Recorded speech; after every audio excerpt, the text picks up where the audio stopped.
Bonjour ou bonsoir, selon l'heure à laquelle vous nous regardez.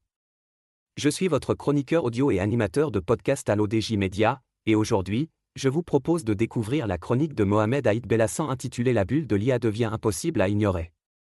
L'intelligence artificielle, en pleine frénésie, suscite des interrogations profondes, alimentées par des signaux contradictoires.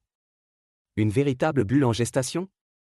C'est ce que nous allons explorer ensemble dans cette analyse des tensions qui traversent la Silicon Valley. L'engouement autour de l'intelligence artificielle ne faiblit pas, mais un vent de scepticisme souffle désormais sur la Silicon Valley.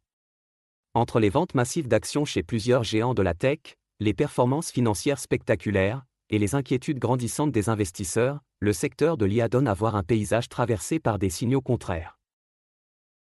D'un côté, Peter Thiel, cofondateur de PayPal et de Palantir, a choisi de se désengager totalement de Nvidia, pourtant devenue la première entreprise au monde à franchir les 5 000 milliards de dollars de capitalisation.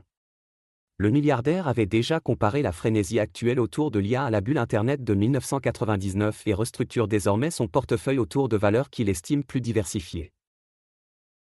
A l'inverse, le conglomérat japonais SoftBank de Masayoshi profite pleinement de la vague. Le groupe vient d'annoncer un bénéfice trimestriel de 14 milliards d'euros, porté par ses paris gagnants dans l'IA.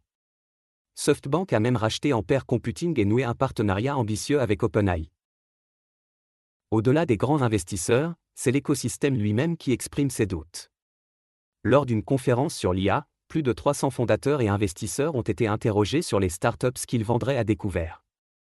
En tête, Perplexity et OpenAI, deux entreprises emblématiques de la révolution actuelle.